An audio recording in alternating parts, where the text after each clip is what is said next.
And it's Booker T, 6-time world champion, my man Brad Gilmore from Manscaped. The Performance Package 5.0 Ultra is here. And let me tell you, it's got futuristic tendencies included in this bundle, guys. Brand new Lawnmower 5.0 Ultra, the Weed Whacker 2.0 ear and nose and hair trimmer, and essentials aftercare products like the Crop Soother, the Ball Aftershave Lotion, and the Crop Preserver Anti-Chafing Ball Deodorant, and 2 free gifts. Oh, yes! That's right, Book. Their 5th generation lawnmower features 2 interchangeable next-gen skin-safe blade heads, a standard one for taking a little off the top, and a new foil blade to go smooth wherever your heart desires. And did I mention? It's waterproof too. Manscaped, they did us a favor, Book. All the listeners of the Hall of Fame, and they threw in 2 free gifts. The Boxers 2.0 and the Shed 2.0 toiletry bag.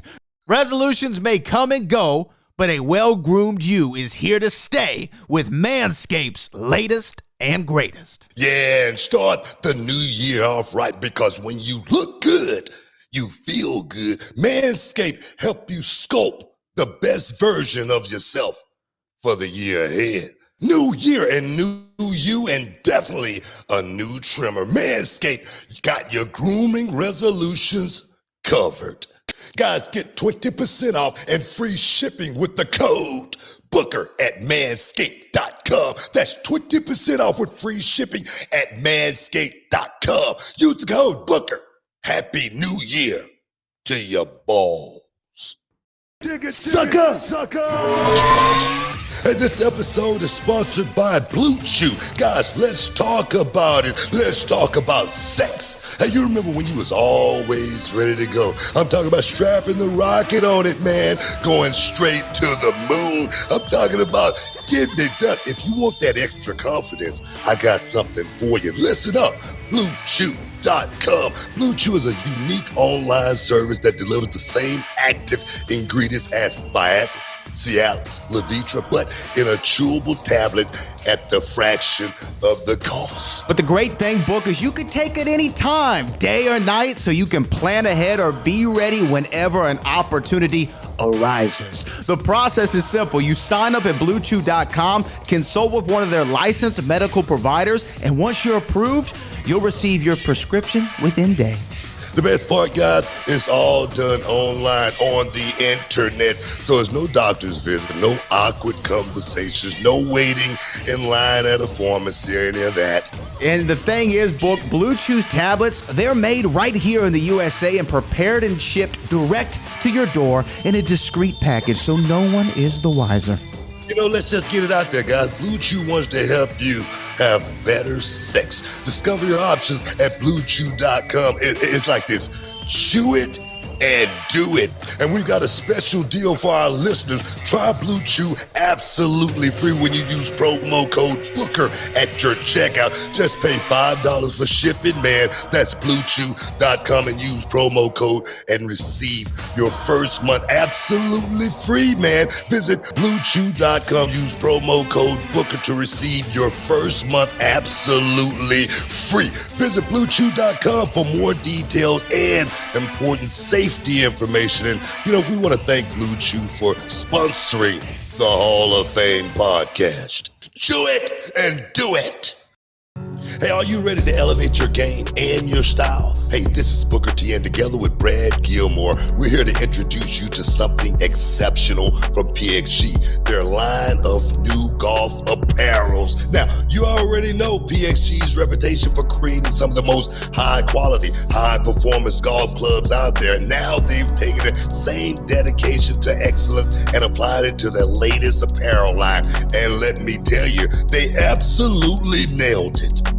I've had the pleasure of wearing PXG's apparel out on the course, and I'm genuinely impressed. The quality, top-notch. The style, unmatched. The fit, like it was tailored just for me. These pieces aren't just designed for performance on the greens.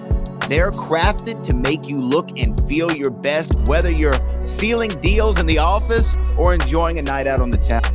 And from the sleek polos to the comfortable but yet stylish pants, from the versatile quarter zips to the cozy sweaters, every item invites you guys to play all day long. That's right, BT. PXG has something for everyone. We're talking about pants, polos, sweaters, hats, quarter zips, joggers, jackets, skirts, everything you could possibly want.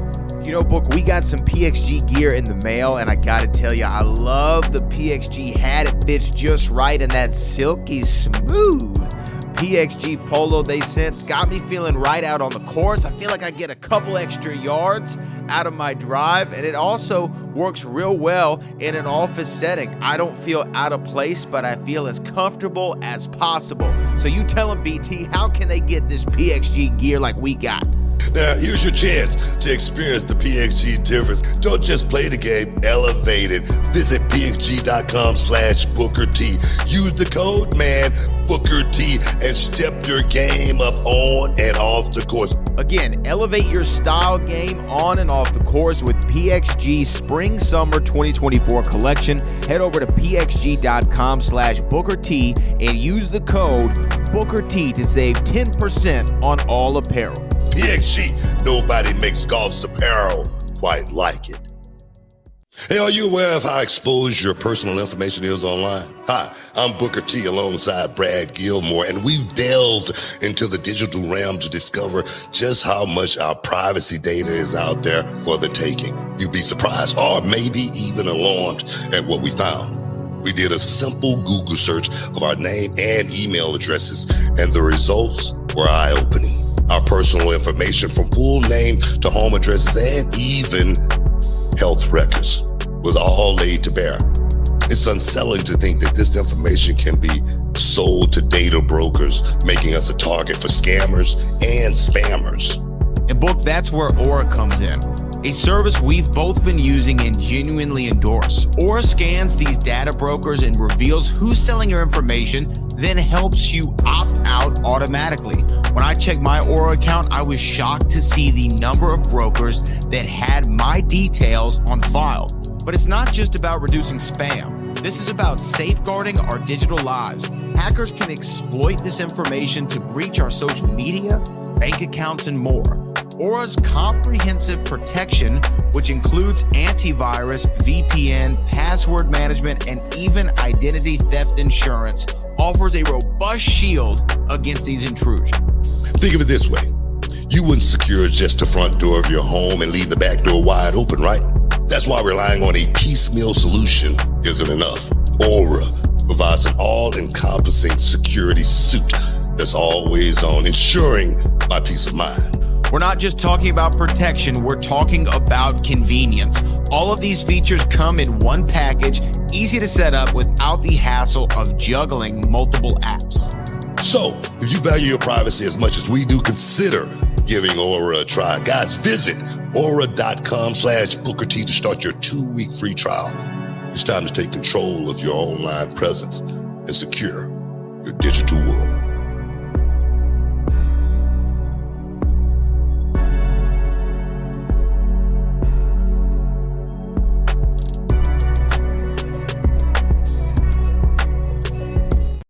Yo, what's happening? Houston, this is the place to be, and I am DMC in the place to be with my man Brad Gilmore and the one and only, the champ, the man Booker T. So let's get it popping. Live from Houston, Texas, and around the world. Join the 6-time World Heavyweight Champion, 2-time WWE Hall of Famer, and WWE NXT announcer, Booker T. Booker T. Alongside his right-hand man, the BOAT, Brad Gilmore. It's time to get your champagne wishes and caviar dreams. Welcome inside the Hall of Fame. Now, can you dig that? Boom! Welcome inside the Hall of Fame. I'm Booker T, 6-time world champ, 2-time Hall of Famer. Got my man Brad Gilmore here with me as always, man. And we We ready to do it. We ready to heat it up, man, because it's the road to WrestleMania, the road to Stand and Deliver, to road to reality of wrestling, man. And I'm gonna tell you right now, I woke up this morning, we ain't got no seats left in the house, and that's after add, another like I don't know, 50 seats or something like that. We all sold out. So guess what? We're going to add a few more seats, man, because like I told you guys, I was knocking out a wall at Reality Wrestling. I got construction crew in there right now building to make sure you guys get a seat in there. So, guys, make sure you come check us out. April 13th is going down. Pay up, man. Pay up. It's going down at the Walker, Texas Lawyer Arena. I'm going to tell you right now, when you guys come out there this time, April 13th, you're going to see something special. Just check out. It's going to be something shining like real bright at night. So wait a minute. Daylight saving time. So it's getting dark a little later now, right? It's getting dark later, yeah. And it sucks. It sucks. 7:30 it gets dark. We started at 7 o'clock. But guys, we got a lot of new bells and whistles at Reality Wrestling. Of course, the King of the Indies, Matt Cardona, will be stepping inside the Reality Wrestling, as well as Kenny King special attractions main event. You don't want to miss out. You don't want to get shut out. How you doing, man? How you doing? I'm doing good, Book. You know why I'm doing good? Because in a couple of days from now, you and I are going to be on a plane out to Las Vegas, Nevada for Fight Week. And we're gonna be getting it done, man. We're gonna be doing a lot of stuff when we're out there. So you make sure you check us out. Hit subscribe on the YouTube channel so you can find all the exclusive stuff that we're gonna do when we're in Vegas. I know we're gonna hit one up, and I know we're gonna have SCRYPTS on the show today, which I'm really excited to talk to him. Got SCRYPTS coming in, but I cannot wait, man. Gonna be heading out to Las Vegas on the 28th. The fight is going to be going down on the 30th. Sebastian Fundora taking on Tim Tszyu. 154 pound, guys. 154 pound, man. Those guys go out there and they bang. Sebastian Fundora, 20-1, and Tim Tszyu is 24-0. That's going to be a fight that you do not want to miss, as well as the co-main event, Rolly Romero. You know about this boy. He talks a whole lot of trash, but he's going to be taking on Isak Pitbull Cruz in the co-main event. It's going to be awesome, man. As well as Irish Lara is going to be on the card. The American Dream. So guys, I can't wait. Like Brad said, we're going to be doing a little bit of something special. I told you guys we're going to be doing a little bit of streaming from the fight. All exciting points. Not the whole fight or anything like that. But when it get exciting, you know what I mean? Expect for us to go live, on the gram or something like that. That's what they call it, right? The gram. Gram. Yeah. We might go live on the gram, and all exciting. Knockouts. We're going to be going live, letting you guys know exactly what's going on. So I can't wait, man. Like you say, B1, I can't wait. It's going to be awesome. Yeah, we back. Man, what I love about boxing is it's always great to watch. I mean, any boxing. We've had some great boxing, at Reality Wrestling over the years at the venue. I mean, with Lou Savarese and different promotions.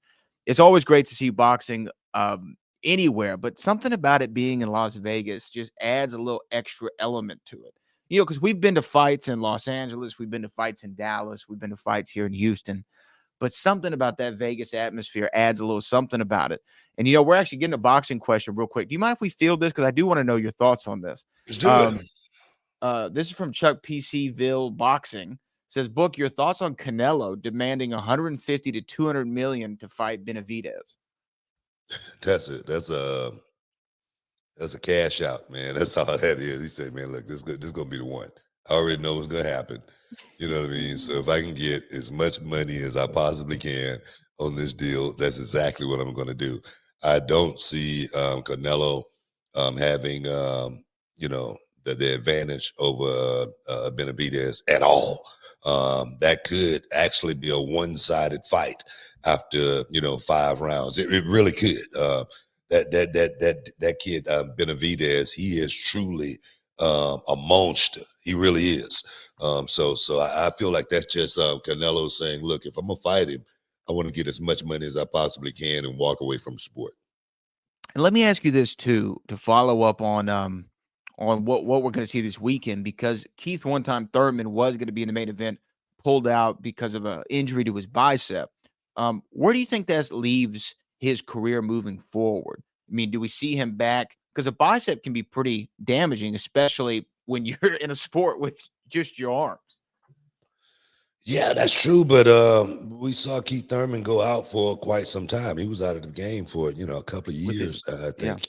And he made his return against Mario Barrios, and that wasn't no cakewalk or anything. But Keith Thurman made it look like it was a cakewalk. I mean, he made it look very, very easy. I was thoroughly surprised as far as what Keith Thurman had still left in the tank. So I think a bicep injury is not something that that's you can't say he can't overcome or anything like that. Yeah, I think he'll be back. Will he still be that one time had that one hitter quitter? We'll see. We'll see. Well, I mean, I'm just looking at. I was trying to find the date. So we were there, MGM Grand, 2019, July 2019, when he lost the fight to Manny Pacquiao Yeah. by decision, and then his next fight was almost 3 years later, about two years, 8 months later in 2022. We're now in the early parts of 2024, so it's been 2 years since he fought Mario Barrios. How long do you think he's going to be on the shelf, and is he going to look to fight this year? It's according to how long it takes that injury to heal, man.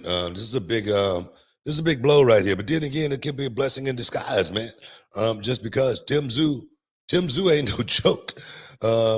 This guy is the real deal, and he's looking to prove himself by beating all of the best fighters in the division. I don't think it's by coincidence that we're seeing him fighting Sebastian Fundora. Just because this is a fight that, I mean, from the odds makers, you can look it up. This got to be a relatively even matchup.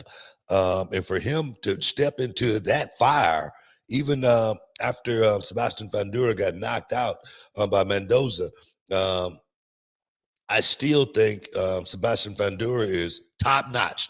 Literally at the top of the food chain as far as division go. This is going to be a hell of a fight. Like I said, I don't know if you looked up the odds as far as this fight goes, but I'm sure it's going to be a relatively close match.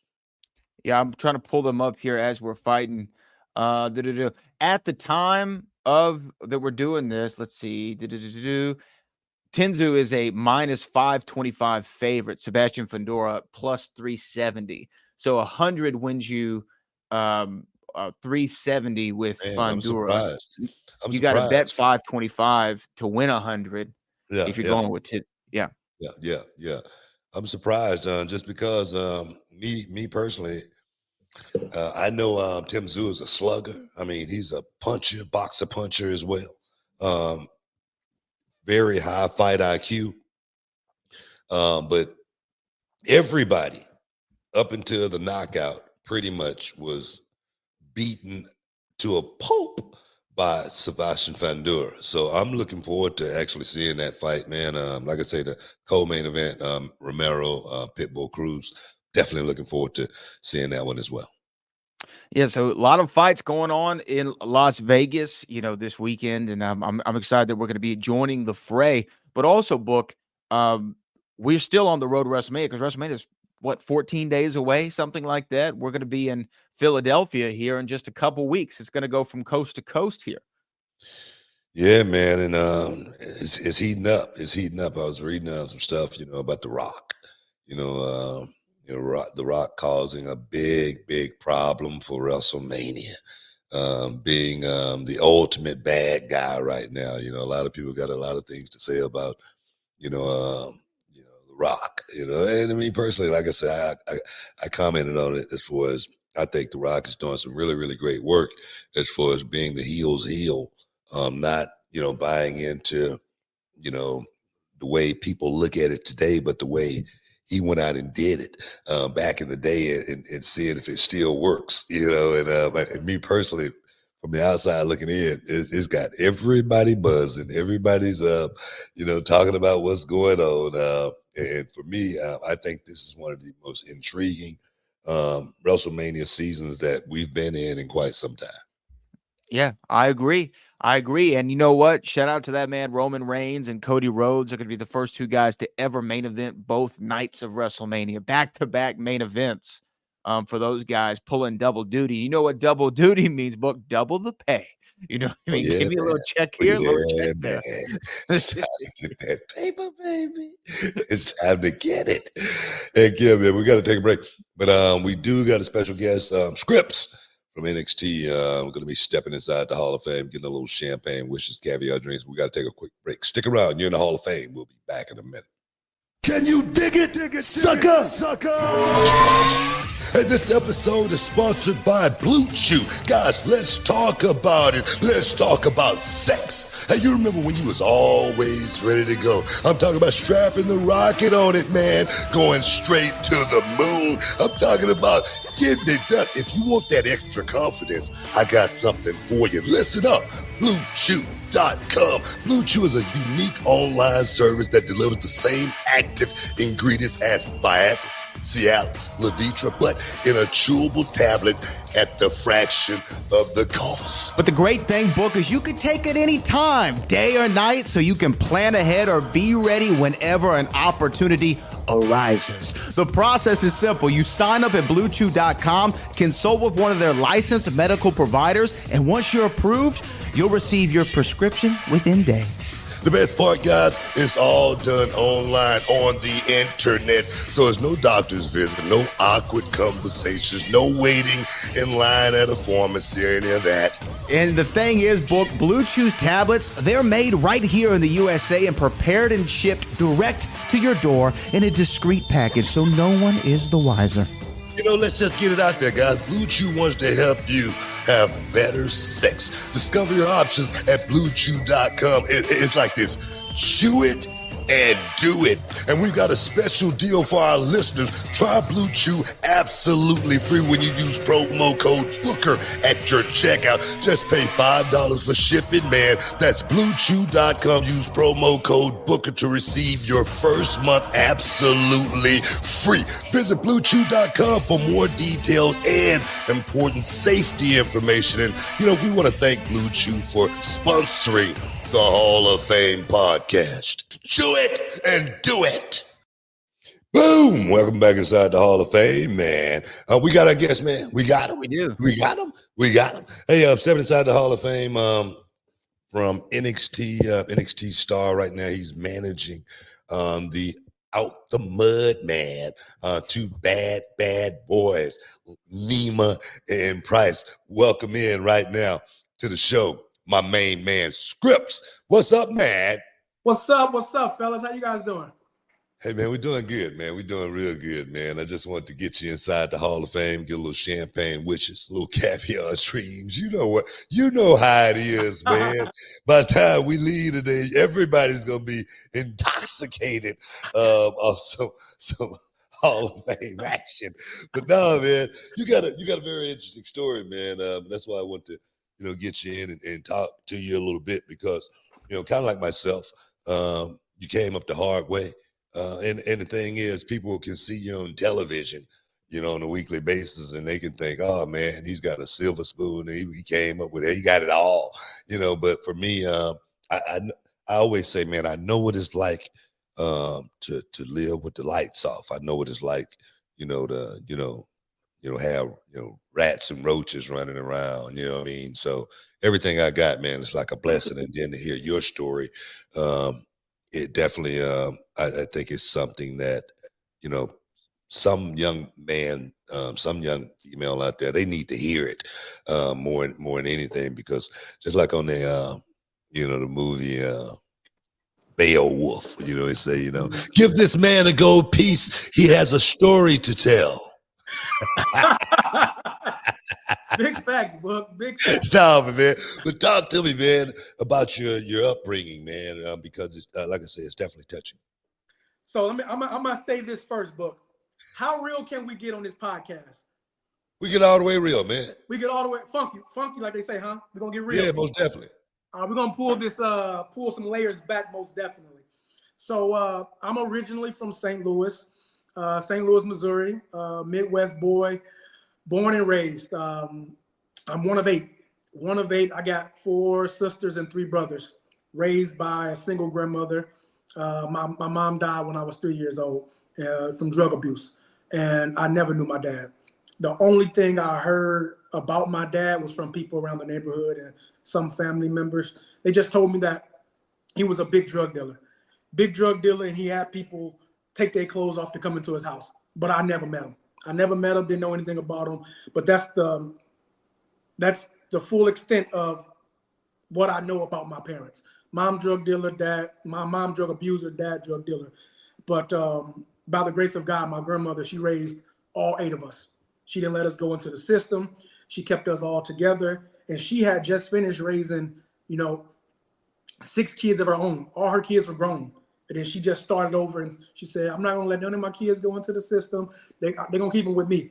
And so I commend her for that. And, you know what it's like growing up with, as kids, we think was nothing. But we had the most important thing was family.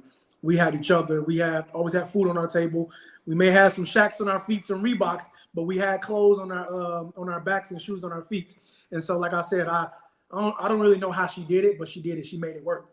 And she worked around the clock so that we had those essential things right there. But but keeping the family together, that was just part one. It was no cure, no medicine for me following in the footsteps of my brothers and my uncles and many, many guys in the neighborhood. And people see me in OTM right now, and they say, "Man, how are we supposed to take Reggie serious? He was a sommelier doing backflips, and now he hood, and now he gangster, but we ain't buying this." I'm like, y'all don't really know that what I'm doing right now, this Scripps character, this is a lot closer to home than anything I've done before. That Reggie character, the sommelier, French, and acrobatics, all that's a part of me. But born and raised St. Louis, this Scripps character, it's pretty close to home. I mean, I me personally, I definitely, we got something in common because I'm the youngest of 8 as well. It's 4 boys, 4 girls as well. So I get it, man. But how tough was it, man? Because I remember, when my mother passed away when I was 13 years old. Me and my sister, she's a couple of years older than I am. We were orphaned at that time, and we didn't have anybody but ourselves to hold on to. I remember being in that house, when the lights got turned off. I remember when the water got turned off. You know what I mean? It was some hard times. I mean, it really was some hard times. How hard was the struggle for your grandmother being, in that position, raising, all the kids? So the very interesting thing about my family, we never showed affection to each other. So my grandmother never talked about the struggle. And as kids, we didn't know about struggle. We just knew what we was experiencing, and it was normal to us. And so like things like not having a father was normal. Things with not having a mom, not saying dad, it was normal. And my grandmother, bless her heart, she always had food in the house. And it was 8 of us. And so those groceries come and they're gone quick. So she'll put these huge padlocks on the cabinets and the fridge. She was like, nah, not today. Y'all not taking all this food. And so that was life. And my grandmother, she's a very strong woman, but she never showed emotion. We never showed emotion to each other. I didn't grow up saying I love you to my brothers. We didn't hug each other. We didn't like say these words of affirmation, these beautiful words or whatever. We just knew that, oh, you got a problem with what's the name from around the corner? Let's go handle that. So we knew that we loved each other by how we showed like physicality.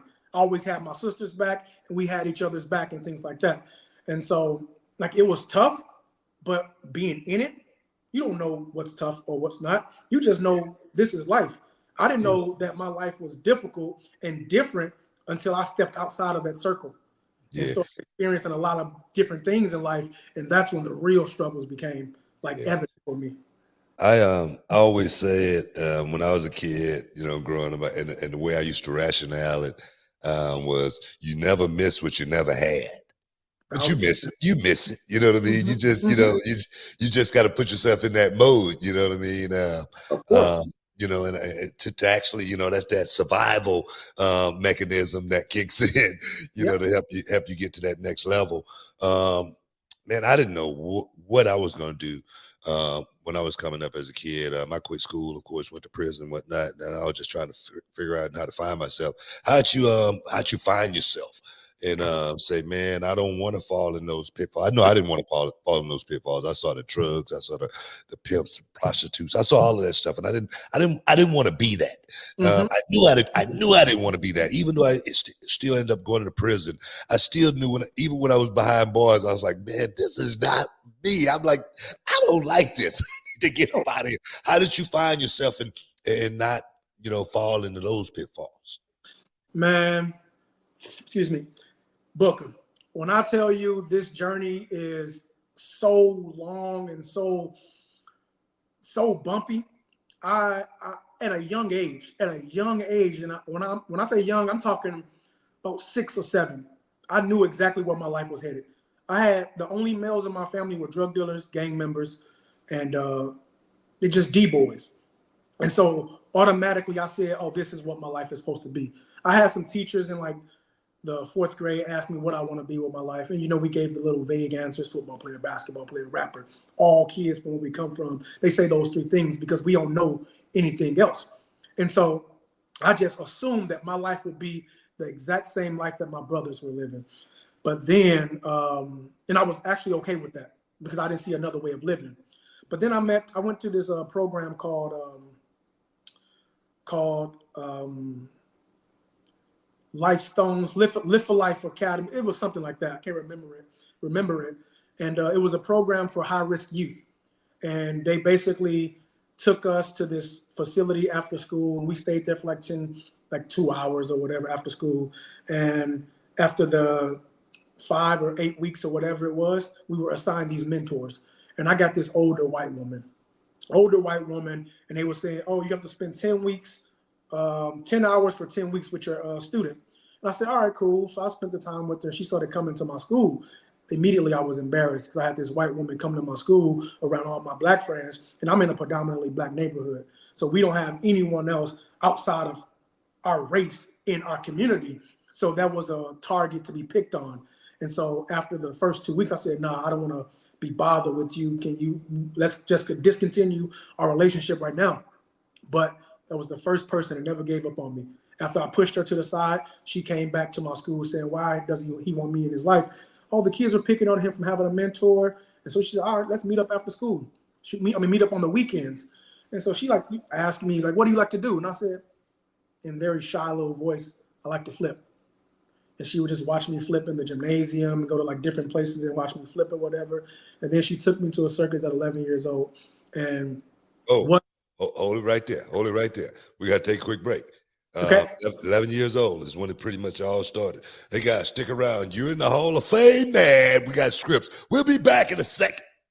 And it's Booker T, 6-time world champion, my man Brad Gilmore from Manscaped. The Performance Package 5.0 Ultra is here. And let me tell you, it's got futuristic tendencies included in this bundle, guys. Brand new Lawnmower 5.0 Ultra, the Weed Whacker 2.0 ear and nose and hair trimmer, and essentials aftercare products like the Crop Soother, the Bald Aftershave Lotion, and the Crop Preserver Anti-Chafing Ball Deodorant, and 2 free gifts. Oh, yes! That's right, Book. Their 5th generation lawnmower features 2 interchangeable next-gen skin-safe blade heads, a standard one for taking a little off the top, and a new foil blade to go smooth wherever your heart desires. And did I mention?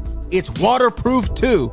Manscaped, they did us a favor, Book. All the listeners of the Hall of Fame, and they threw in 2 free gifts: the Boxers 2.0 and the Shed 2.0 toiletry bag. Resolutions may come and go, but a well-groomed you is here to stay with Manscaped's latest and greatest. Yeah, and start the new year off right, because when you look good, you feel good. Manscaped help you sculpt the best version of yourself for the year ahead. New year and new you, and definitely a new trimmer. Manscaped got your grooming resolutions covered. Guys, get 20% off and free shipping with the code Booker at manscaped.com. That's 20% off with free shipping at manscaped.com. Use the code Booker. Happy New Year to your balls. Boom. Welcome back inside the Hall of Fame. We got scripts in the highs, man. Talking about life.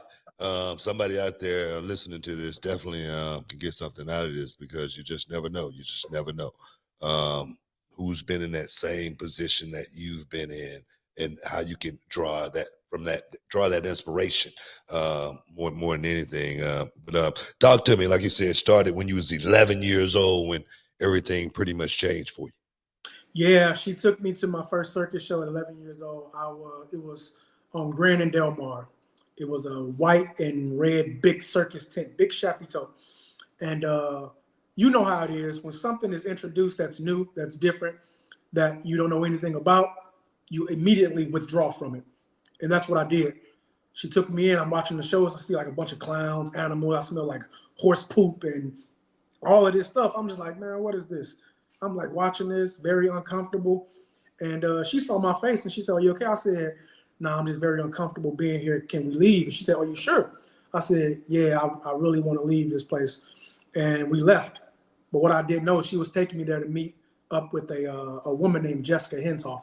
And she was the head acrobatic coach for a group called the St. Louis Arches. It was a group that compiled a bunch of kids all around St. Louis, and their main focus was acrobatics and whatnot. But I walked out on that blessing because I was so close-minded, like so many of us are from where we're from. So fast forward, it's like 3 to 4 months later, I went to the City Museum, the home of the St. Louis Arches, and I saw this ring with a bunch of like tumbling mats on there. So I just run in and started flipping. And some coach come out and say, hey, you can't flip here unless you're a student. I said, well, how do I become a student? Because all I want to do is flip. He gave me this paperwork. I signed it up. Then I did a 10-week like circus patchwork class. It was called Patchwork, 10-week circus class. We trained for 9 weeks, and then the 10th week we put on a show. And Booker, that was probably the most fun I've ever had in my life. First time in my life, 11 years old, I was able to be a kid doing something that I actually enjoyed doing. Didn't have to worry about no guns, no gangs, no drugs, no violence, no judging or nothing. So I did that show, and then Jessica come to me and she said, hey, you were very good. Would you like to be a part of our troupe called the St. Louis Arches? I said, what is this troupe and what do they do? So it's our advanced acrobatic group and you get paid. When she said that, I'm like, oh, I can get paid for doing flips? Sign me up. So that was the beginning of like my circus journey, circus career. And, I was probably in like the 4th, 5th grade, somewhere around there. And that journey was just bumpy because trying to fit in and be someone else outside of school in my neighborhood. Yeah. Being this circus performer, doing something that I absolutely had no clue what it was, but I fell in love with it. Found a whole new meaning of life, but I couldn't be the same person in my neighborhood. Yeah, that's what I was just going to say. How'd your boys look at you, wanting to do that? Because that's what I got when I started wrestling. I used to like sneak over to the other side of town and wrestle with the white guys. And they all was like, man, that stuff's stupid. Man, you ain't gonna do anything with that. I got that kind of hate. How'd your boys feel about you, trying to better yourself? So I had one homeboy, my best friend, his name's Sean Jones. We got real close in middle school. He was the only one from my neighborhood that was from my area that was cool with it, because he was a positive dude. He wasn't a positive dude, but he was the man. But he was the only one that really like saw that I was doing something positive. Everyone else, are you clown? Are you gay? Excuse my words. He was like, you gay wearing these tight leotards and tights and whatever. You fruitcake, you a monkey, all of these different things. I'm like, dang, I really had to deal with that when I went back to my neighborhood. So it was either I go against the grain or I go with the flow. So throughout middle school and high school, it was I do circus in the summer, school start, I quit, play basketball, be a banger. And then once everything like hit rock bottom, I go back to circus because I knew that when I had circus, they gave me the thing that I needed most, and that was time away from my normal life. The more time I spent in the circus, the less time I spent on the street. But trying to balance those two out, it was tough. I got into many fights because I was called these names. I did care what people thought about me. I mean, without even trying to be in the streets, I was the younger brother of 2 gang members. My older brother, Demetrius, was known for fighting, and my other brother, Rodney, he was known for stealing cars. So they call him Ride Out and call my brother Knockout King, and they call me Lil Skunker. They called me because they called my brother Ride Out Skunker as well, Skunker Boy. They called me Lil Skunker. So I'm like, I mean, I can't get away from that life because I have to go back and sleep in those neighborhoods and whatnot. But once high school started, I mean, you really couldn't tell me nothing. But I was leaving the house at 6 o'clock in the morning as if I was going to school, going to the homeboy crib, playing Madden. And when I did go to school, I'm just shooting dice, skipping class, playing basketball. It was bad. It was real bad. And I didn't have that. Let me rewind. Just one important thing when I was younger. This is when I found out Circus was becoming more my real family than my actual family. My uncle. Yeah. Like you said, wrestling wasn't cool when we were younger. And I used to watch wrestling with my uncle. His name was Miles. And it wasn't cool. But when I was a kid, he was the coolest guy in the city. He had all the money, had all the women, he had all the respect. And he would watch wrestling with me.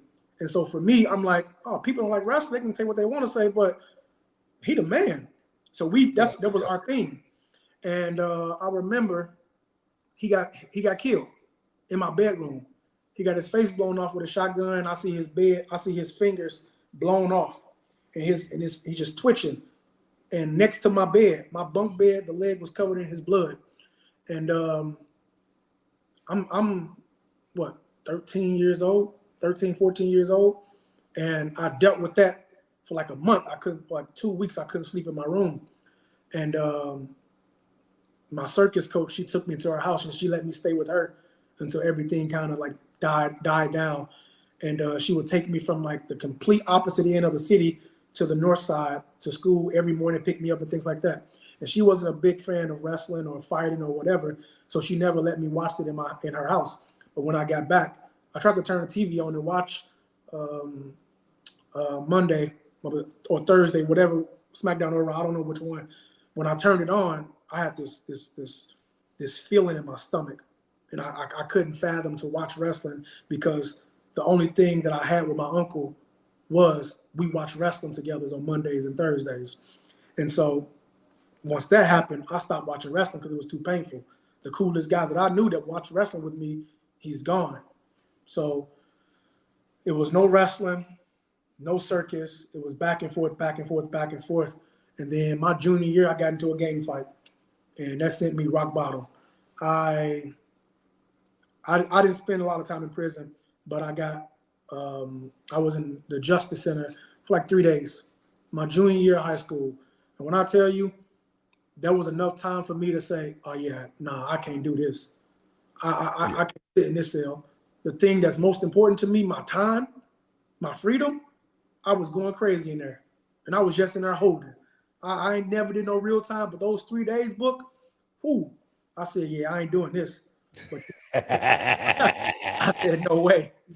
It don't take but a minute, man. It don't take but a minute. I know when I was looking at the walls and I see names on the wall, I was here. And I go, how the hell did I get here? I got to get up. I got to get up out of here. It was like a movie, man. I was like, I got to get up out of here. But I knew I was better than that. I knew I was here for more than just to be a number and be locked up in a cell and put away. I knew I had more purpose in this life than that. I really did. What made you, make that ultimate change? What made you finally really, really see the light? Was it, of course, that 3 days, but after you come out, after those 3 days, it's time to either you gonna go one way or the other. You got a fork in the road right here. What was the change? You know, it's funny because after those 3 days, I told myself, like right when they let me out, I said, I'm changing my life. And then I hit that fork in the road on Friday or Thursday, whatever day it was. I went back to my school, trying to go to school, trying to get there, get in. They said, oh, no, player, you expelled. You can't come here. That walk of shame home was brutal. I went back to the homeboy crib and I said, all right, F it. This is my life. Left Circus behind. I went to the hood. And that summer, I mean, I got shot at every other night. I started selling some stuff. And it was bad. I put myself in so many unfortunate situations. I thought it couldn't get any worse when I was sitting in that holding cell for 3 days. It got a lot worse. Rock bottom, then it went further. And I'm sitting at home, and I get a phone call. My homeboy just got killed. My homeboy Jarrell. This was the guy that was with me in the during the gang fight. When he got killed, I went spiraling. I was in car accidents, stolen cars, everything. Did you think you were gonna die? Look, I didn't think I was gonna die, but I was very unsure if I was gonna live. I don't know if that sounds weird or not. Yeah, I get that. When you at a certain age, you say, bro, it's a blessing to make it to 15, or it's a blessing to make it to 18. Or man, once I make it to 21, 24, I never saw myself as an old man because it was always milestones for like 15, 18, 21 or whatnot. And I seen people that were sitting in classrooms with me that didn't reach 15, didn't reach 18, didn't reach 21. Yeah. So I didn't see myself as an old man, but it was like day by day, it's a blessing to be here. And as much as I wanted to change, I kept doing the same dang things. Standing on the corner till midnight, putting myself in unfortunate situations, stealing cars, fighting for no reason. It was just like, it was what? You don't know what the light is if all you know is dark. You know what? I'm gonna add to that here in a minute. We gotta take a quick break. Stick around. We'll be back in a second.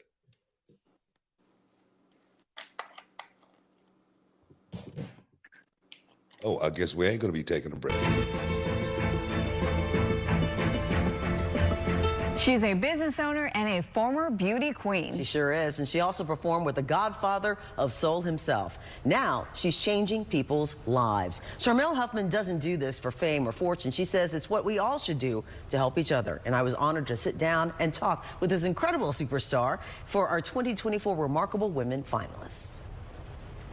I am Sharmell Huffman, and I am co-owner of Reality of Wrestling. Sharmell Huffman's mission with her husband, world-renowned wrestler Booker T, is to change the world of wrestling and change lives. So hopefully their dreams can come true like ours did. Huffman's own dreams began in 1991. I was at Spelman College, majored in math, and all of a sudden became Miss Black America. It led her to the godfather of soul. That was an amazing 3.5 years of my life. A young girl from Gary, Indiana, and I was able to literally travel the world. You know, James Brown was a legend. Then to success with wrestling and induction into the WWE Hall of Fame. My father used to always say to me, to whom much is given, much is asked. And I've always felt that desire to give back. Through the Booker T Fights for Kids Foundation, she's given out college scholarships, backpacks, helped single moms, women with breast cancer, and veterans, and even filled 18-wheelers full of hurricane supplies. There's a need, we tend to step in. And we do it quietly. We don't want the attention, we just want to help. It's important because somebody took a chance on me. So for me to be nominated for this is just extraordinary. And you can watch Reality of Wrestling, which airs right here on CW 39 Sunday mornings at 1 a.m. And to learn more about Sharmell Huffman and all that she does, head to our website, CW39.com. We're CW 39 Houston. No wait weather and traffic. Boom. Welcome back inside the Hall of Fame. We got Scripts talking about life, man. Talking about life, just talking about how dark it can get sometime. And for me, I've been in that dark place before in my life too, you know, but I refuse to give up, man. I refuse to give up, and I just say I'm gonna just keep walking, just keep walking towards the light, you know, and hopefully finally I'll get there. And one day I finally made it. And once I got there, I never looked back. I just kept going forward. As far as you making it towards that light, having to go back and go through all of that and see all of that. And the thing is, you put yourself in that situation as well. You know what I mean? You was offered opportunities. You say the ladies tried to help you, and you pretty much passed that to the side just because, you know, peer pressure. You know what I mean? I talk with young people all the time, and I say, man, you know, for me, when I came out of prison, I say I know I was a convict. I know I had that X on my back, and I know I had to prove, you know, to people that they could trust me. So I did everything I possibly could to clean up that dirt. But when that man Bruce Kasarch, I remember he offered me his help. And I was like, I took it. I took that hand. I held on to it, man. And he put me through wrestling school, helped me get my first car, and I wanted to pay him back. And he said, "Nah, man, I just want you to pay it forward. I don't want anything." And you know, what was that you know, big change in your life to finally, you know, put you on the right track? It was right after my friend was shot and killed. That summer, I'm sitting in my boy's crib, and I get a phone call from the circus woman. Her name is Jessica, the one that runs the circus show. And they were doing their the last performance at Circus Floor. That's the show that I walked out on the very first time with the big white and red circus tent. She said, "Hey, our last show is tonight. I would love it if you come see it." I said, "I don't know, maybe I will. I'm just down, I'm depressed." I'm just like, whatever. I'll think about it. And I hung up. And I'm sitting there. And at this point, there's a bunch of guys that are in the circus right now that I still hang out with. But I inspired them to join the circus. But then I left once they got there. But I said, whatever. I went down there, I watched the show. I'm sitting in the audience.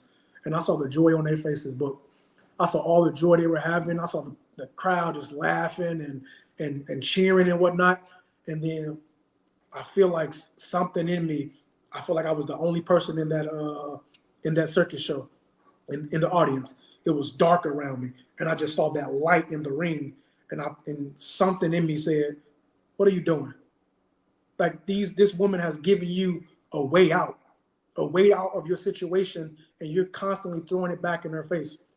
And when I had that epiphany, it was no looking back. I graduated high school, had to go to alternative school. Then I finally graduated high school. Then I signed up once I graduated in 2010. I took 1 year off, and I trained and got my body right, got my mind right, everything right. And I did a tryout for the National Circus School in Canada. And I trained my butt off for that entire year. When that tryout came around, I was ready. I was so ready. And it was 150 students the first day. And they had us have these jerseys on. It's very much like a WWE tryout. Had these jerseys with these numbers on. And it was 8 o'clock in the morning till 8 o'clock at night. And then we're sitting in the cafeteria. Some woman comes down with this little USB disc. She puts it in the TV, and all these numbers pop up. If your number on that screen, you made it to the next day. If you didn't, pack your bag because you're going home. By the grace of God, I made it through the entire week. It was a week-long audition, and they were making cuts every day. I made it to that final day. Had to wait a month until they gave us the final word if they're going to accept us or not. I got that call on April Fool's Day, April 1st. And I didn't have an email back then, so they emailed my coach, Jessica. I just found out my homeboy didn't make it. She called me and said, "I'm sorry you didn't make it." I was like, dang. I sat down in my living room. She's like, "I'm joking. You made it." A horrible joke, right? The pure joy from that moment right there, Book. I said, everything I do in my life is going to be for my homeboy, but I'm not coming back to St. Louis. Like I knew where I was headed because I knew where I've been. I wasn't going back to St. Louis. And I get to Montreal, 3-year program, and struggles. But like I said, I wasn't going back to St. Louis. And then, honestly, the rest is history. The rest is history. Beautiful life after that. Nah, man. You You struggled. You went through it. Your story is, so parallel to my story. Um, just because, you've gone through a whole lot, that doesn't mean that that's going to define you, Not at all. define who you are in this life, define who you inspire, to get up off that sofa and want to do something, or get up out of them streets and do something. Um, that's your true calling, more than anything. The wrestling thing, man, of course, you know what I mean. The wrestling thing is what it is. What it is. It's great. It's great being a part of the business. It's the best job. I always say the wrestling business is the best job in the world, man. You ain't gonna find a better job than the wrestling business. Getting a chance to travel around the world, but you got a chance to do that before you got to the wrestling business. So that right there should have, I think, prepared you for the WWE. I say preparation is the only luck. How did that life, on the road, doing that, prepare you for that WWE lifestyle? I want to touch on something. We can get to it afterwards. Yeah. You talked about the wrestling is great. The wrestling is great, but I'm gonna tell you right now, there's something that's greater than the wrestling, and the wrestling is giving me the platform. But we're gonna touch upon that after for sure, because I that's the most important message I want to get out. Yeah. Doing this podcast. But yeah, man, I graduated from Circus College in 2014, and I started in the first city I traveled to was not Chateau Vallon. It was somewhere in France. It was just on the border of France. And I have a foggy memory because I've been to over like 20, 30 different countries. And in France, I've been to 10, 15 different cities. And so I know France like the back of my hand in many ways. But yeah, I was well traveled before I got here. All of the skills and everything that I learned in Circus, it made the tryout almost like effortlessly for me because everything transitioned so well. And so just learning the art of punctuality, respect, teamwork, all of these like life skills that I learned from Circus are the very much same life skills you need in this business. And like all of the crazy stuff that I had to learn on the fly, as far as like being a good person, being in the right, making the right decisions or whatever, I learned that in Circus. So when I came over, I felt like I was a professional. Like I was very new. I was very new to the business, but you weren't gonna catch me like failing drug tests or being upset about not being used or saying this business owes me something. You know, Booker, when I knew I was coming to WWE, I had a year left on my Circus contract, and we were traveling around. We went to Connecticut, we went to Montreal, Vancouver, Ottawa, Calgary, and whatnot. I said they saw me in the tryout. They said they want me in this tryout, but I need to further my skills. I messaged every Circus school from every city that we went to, and I got some training at Test of Strength under Bobby Wagner in Connecticut, Drew Onyx in Montreal, Pro House Fitness in Calgary. I was just training all over. Then I sent the video to Matt Bloom, and he was all like, "Oh, this is good." The next thing you know, I got my contract. Everything was in the mail, and next thing you know, I was there in 2020. So I was like, "Oh man, good thing I had that mindset of not just saying they want me, they're going to call me when they want." I said, "No, let me go get it." And so that's the mentality I've had since I got here. It doesn't matter about the booking or whatever. What's going to happen is going to happen. I can control what I can control, and you're never going to see me walk through those doors with a upside down smile. Man, I am blessed to be here, bro. Oh man, no, I already know, man. I teach my students that same thing. I said you got to be a pro from the beginning. You got to you got to know you're a professional. You know what I mean? So now having that mindset coming in the door is definitely something that you need. I think in this business, all the great ones have it. Like I say, the wrestling thing is what it is. But what you've done before wrestling, and I think what you're doing now as far as trying to pay it forward, Mm-hmm. helping the underprivileged kids, helping the youth. The kids always say sometimes, I was a kid once upon a time myself, and I said, only thing I needed, I think more than anything, was a pat on the back and somebody to tell me, man, you could do this, Yep. you could do this. And then I needed somebody to kick me in the butt when I wasn't doing it right as well. Yeah. I actually wanted that. Mm-hmm. You know what I mean? And that's something that I didn't get. That's something that I had to teach myself. I want to let you talk about helping the youth, the underprivileged kids. We've got to take one more quick break here, real quick. Stick around, guys. We'll be back in a minute. What's up, y'all? It's your man, Booker T, 6-time world champion, 2-time Hall of Famer, and I'm here with my main man, Brad Gilmore, on the Hall of Fame podcast. And today we're talking about something that's been a game changer for us, and that's HelloFresh. That's right, Booker. Whether you're looking to save money, eat better, or stress less in the new year, HelloFresh has got you covered. We're talking about farm-fresh ingredients, chef-crafted recipes, and the best part, it's all delivered right to your doorstep. Brad, I used to stress about meal planning, especially with my busy schedule. But with HelloFresh, man, I'm whipping up quick, tasty meals in no time. And my favorite has got to be their 15-minute recipes. Man, who knew I could cook a gourmet meal that fast? Absolutely, Book. But let's talk about variety. HelloFresh has over 45 dinner options each week. So that's right, there's going to be no more recipe boredom. Plus, they've got calorie smart and protein smart options, perfect for keeping those New Year's resolutions in check. And Brad, as a family man, I'm sitting down for dinner with my crew, and it's important. HelloFresh, quick and easy meals have made that reality. Even on the busiest nights, it's just convenient. It's bringing the family together. And don't forget, breakfast fans, HelloFresh is hooking you up, the listeners of the Hall of Fame podcast, with free breakfast for life. That's right, a free breakfast item with every delivery. Now, that's a sweet deal to wake up to. Y'all heard it here first.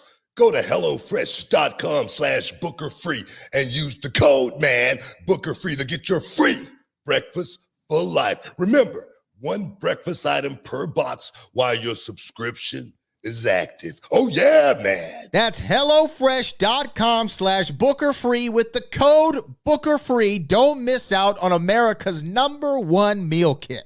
Join us in making cooking fun, easy, and absolutely delicioso. It's HelloFresh. You got it. Oh, yeah. Can you dig it, sucker? It's time to get your champagne wishes and caviar dreams. Welcome inside the Hall of Fame. Now, can you dig that? Welcome back inside the Hall of Fame.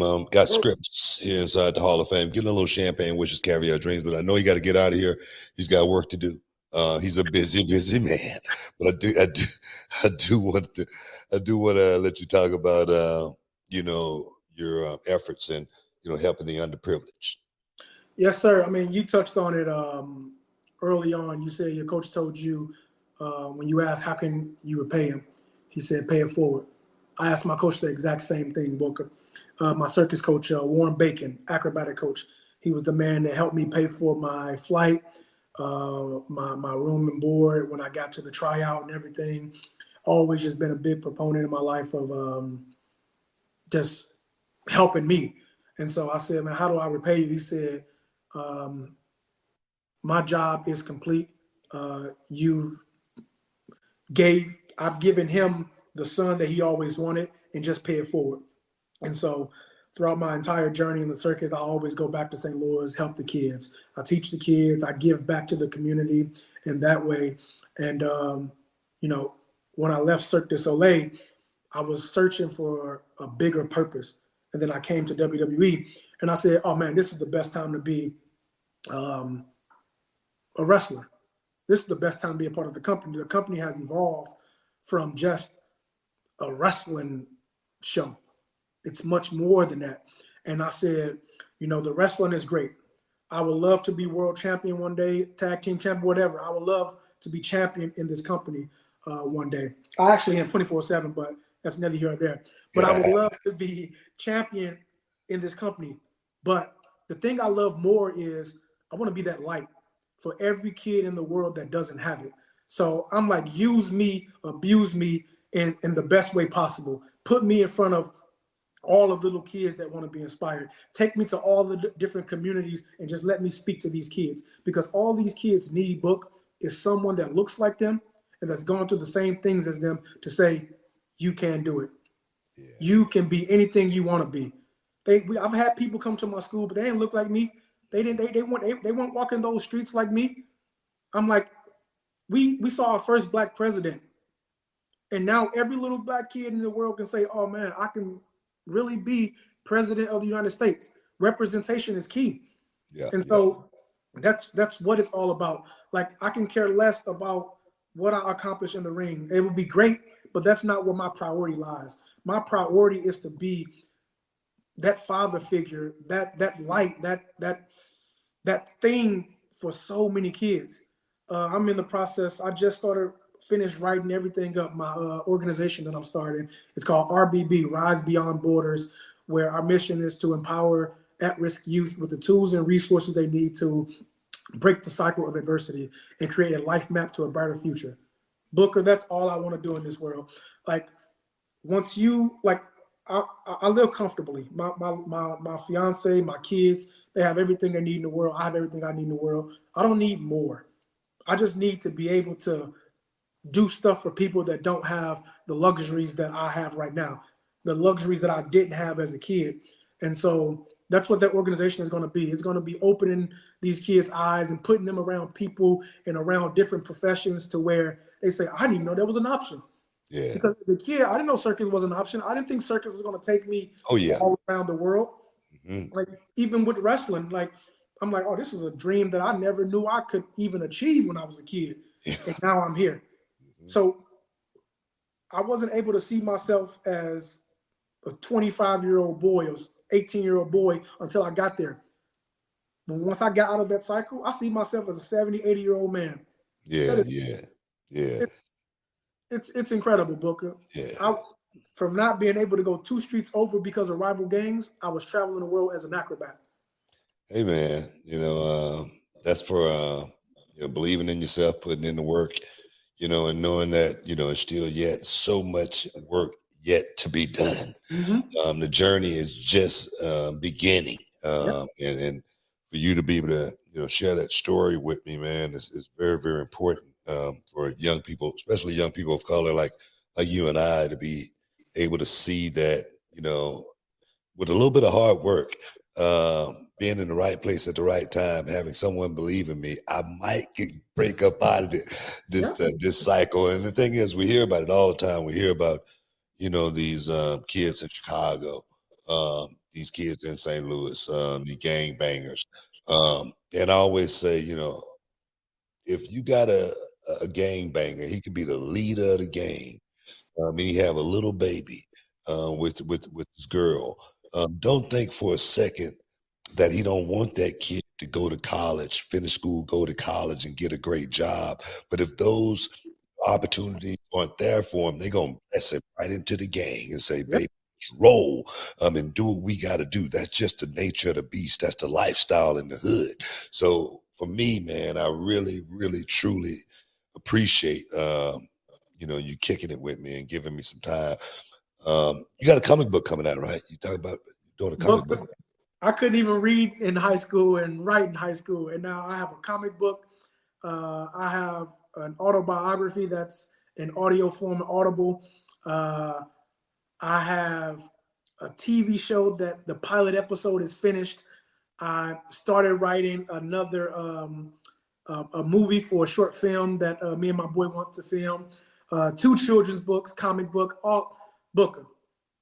Cirque du Soleil artist, WWE wrestler, author, and I had 6 F's and a D in high school. It doesn't matter what you go through or whatever. It's about the now. And like you said, a little bit of hard work, and you can have anything in this world. Yeah, man. I appreciate that, man. How can your fans get a hold to you, man, and chop it up with you? I mean, you can reach me on all social media platforms. You have scripts.wwe on Instagram, same one on Twitter, and TikTok is same thing as well. Boom, boom. Yeah. Hey, man, there again, man, I just want to thank you for stepping inside the Hall of Fame. Getting your champagne wishes and caviar dreams, man. Dropping it like it's hot. Letting everybody know, man, if Scripts can make it, if Booker T can make it, out of our situations that we went through. I lost my dad when I was 10 months old. Lost my mom when I was 13. Scripps lost his mom when he was 3 years old. Didn't even know his dad, but he rose to success in this lifetime. Guys, if we could do it, you can do it too. I just want to give you guys that before we get up out of here. Always, man, Brad, for the heavy lifting, the fans for stepping in, getting your champagne, which is caviar dreams. We love you guys. And until next time, like I always say, peace. We love you. We out.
The Ed Milet Show showcases the greatest peak performers sharing their journey, knowledge, and thought leadership. This is one of the all-time best pieces of advice ever given on the show. Actor Rainn Wilson. The number one thing that psychologists point to with young people of why they are struggling so much in this mental health epidemic is they don't have resilience. So how do you build resilience if you don't understand suffering itself? The Ed Milet Show is available on YouTube or wherever you listen.